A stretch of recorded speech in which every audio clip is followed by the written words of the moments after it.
Salut, c'est Trado, je suis content de vous retrouver pour la mise à jour de l'analyse technique du CAC 40. Avant de commencer, je vous rappelle que vous pouvez dès à présent revoir les interventions dont la mienne lors de la conférence au coffre. Alors le thème c'était est-ce qu'on s'apprête à avoir une décennie de chaos. Les spécialistes que sont Olivier Delamarche et Philippe Béchat sont intervenus pour l'aspect économique fondamental et j'ai également eu une contribution pour le marché de l'or. Vous pouvez le regarder, le lien est juste à la fin de cette vidéo. Alors voilà où on en est pour le CAC 40 qui repart de l'avant avec 0,56% au compteur.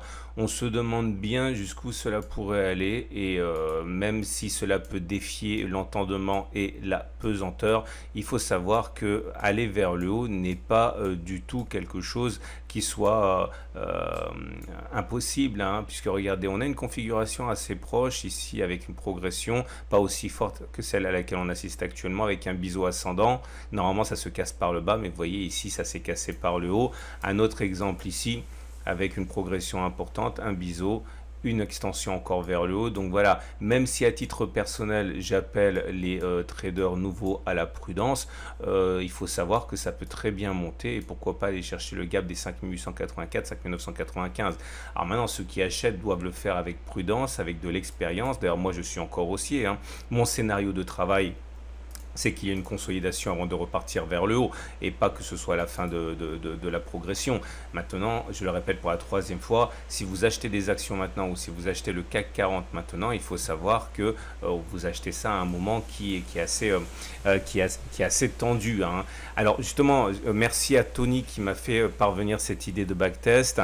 Est-ce qu'il est légitime d'espérer plus? Alors on va comparer ça à la moyenne mobile à 200 jours et constater que l'écart à la moyenne mobile à 200 jours est colossal. On a été jusqu'à voilà, 15% d'écart à la M200 et je me suis dit tiens, ça doit être quand même relativement rare ça, et j'ai donc remonté le CAC 40 pour voir quand ça s'est produit, si ça s'est produit, et j'ai été, ne faites pas attention aux petits chiffres qu'il y a, ça veut rien dire ça, et j'ai été extrêmement surpris de constater que ça n'a rien d'exceptionnel. 16%, 18%,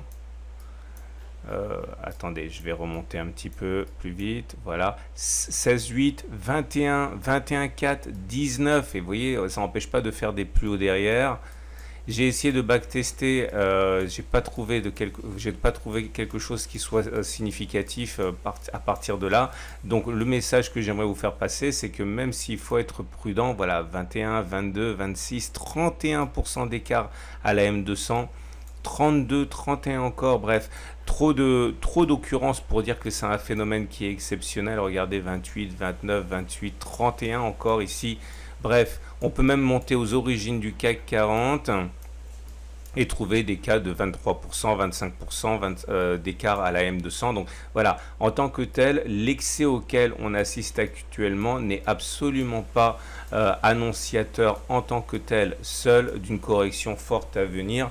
Donc attention également à ceux qui voudraient spéculer à la baisse sur le CAC 40. Vous n'êtes pas forcément du côté des stats. Mais c'est pas parce que vous ne savez pas ce qui va se passer que vous ne pouvez pas trader. D'ailleurs, je ne sais pas ce qui va se passer et j'attends qu'une chose, c'est d'avoir une opportunité de trading lorsque l'on reviendra sur un support que j'espère. Ici, je m'en suis expliqué dans la précédente vidéo. Merci d'ailleurs de m'avoir fait remonter votre contentement par rapport à ce backtest. Nous avons donc également ce biseau qui ressemble plus à rien. Je ne sais pas à quoi penser puisque vous voyez, il a été sérieusement bafoué par la séance de vendredi. Je pense une fois que l'on avait ouvert en dessous que on était prêt pour accélérer à la baisse, il n'en a rien été. Si on regarde le chandelier du jour, il est même plutôt positif, c'est une bougie verte, donc avec pression intraday haussière qui termine dans la partie haute, qui avale la bougie précédente. Il n'y a rien de baissier dans cette bougie et du coup, peut-on constater la formation d'un biseau? Je ne sais pas encore. On verra surtout quand ça se cassera. On n'a pas besoin de savoir qu'un biseau est en formation nécessairement. On peut simplement regarder à la fin si un biseau a été cassé. On peut très bien le tracer comme ça. On verra. Mais le fait que le biseau ne soit pas propre, qu'il ne soit pas clair, qui ne soit pas limpide m'amène justement à me méfier de ce biseau, puisque moins c'est reconnaissable, moins il sera tradé comme tel. Donc voilà, je ne sais pas ce qui va se passer. Mais en tout cas, on verra dans le backtest quelque chose que j'ai mis en lumière pour vous. Regardez les éléments autres qui sont techniques. La moyenne mobile à 20 jours, la moyenne mobile à 7 jours, les bandes de Bollinger, la moyenne mobile à 50 périodes. Et vous constatez donc que eh bien, c'est haussier. Hein. Attendez, je vais enlever les éléments graphiques. On est au-dessus de la M7 qui monte, la tendance à court terme est haussière, la tendance générale est haussière, la tendance de fond est haussière et la tendance de long terme est haussière. On regarde la moyenne mobile à 200 au-dessus de laquelle on est.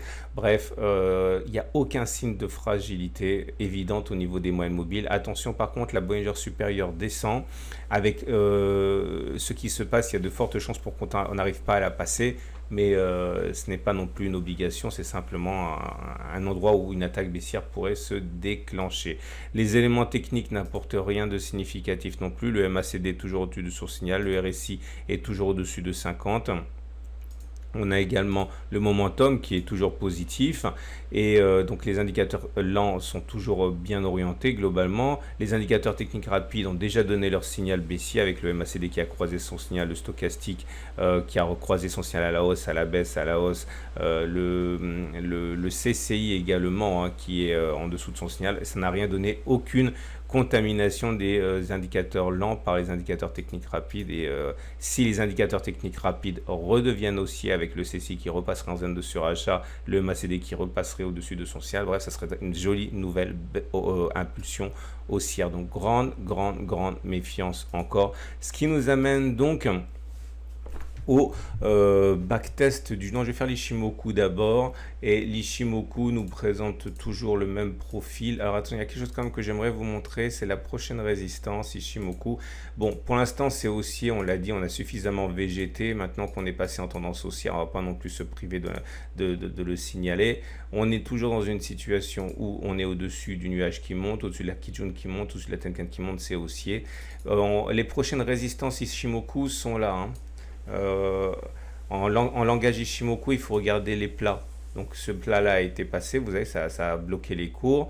Là, on a un plat de SSB, ça peut être dangereux. Là, un autre plat de SSB. Là, un plat de SSB. Bref, il y a un plat de Kijun aussi, bon, qui n'est pas très développé. Mais bon, ça alerte quand même sur l'idée qu'entre 5660 et 5700, toute cette zone va être difficile à passer parce que les traders Ishimoku seront alertes et disposés à prendre des signaux baissiers. Hein. Donc attention à cette période, peut-être que c'est là que ça va se passer. On verra. Ce qui m'amène donc au backtest du jour, parce que je vois beaucoup, vous le voyez aussi nécessairement, dire voilà, le rallye de fin d'année est aux portes, hein, donc ça va continuer d'augmenter à cause de ce fameux rallye. Alors, j'ai backtesté pour vous ce qui s'est passé sur les 20 derniers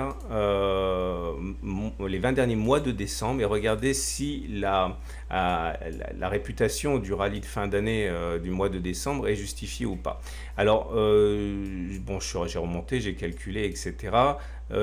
Ça donne ça pour les données mensuelles. Alors, j'ai pas pris de notes parce que c'était trop brouillon, mais en gros, ce que j'ai remarqué pour vous, c'est que on a sur les 21 dernières occurrences, on a 12 mois de décembre où on est monté. On a 3 mois de décembre où on a été neutre, c'est-à-dire globalement entre moins 1 et plus 1% exclu. Et 6 mois de décembre où on a baissé.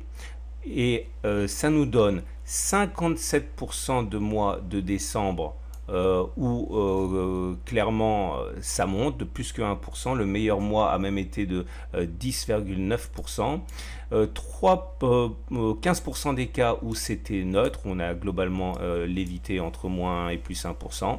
et 6 occurrences, 6 mois de décembre où on a baissé avec la pire des occurrences à moins 7,9%, c'était en 2002.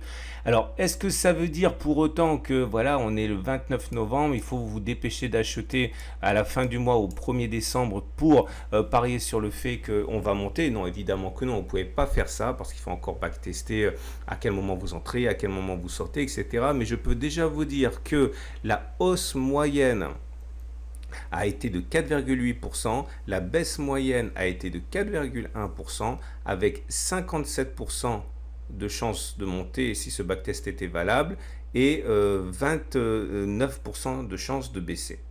Donc voilà, vous en tirez ce que vous voulez, mais en tout cas, à une autre flèche décochée à l'encontre de ceux qui pensent que ça va consolider de manière imminente. On ne sait pas ce qui va se passer, restons humbles et saisissons. Je vous rappelle les opportunités. Je vous rappelle que le trading ne consiste pas à savoir où va le marché. Ça, c'est le boulot de l'analyse technique. Le trading consiste à savoir ce que vous ferez vous quand le marché aura décidé de venir ici ou là.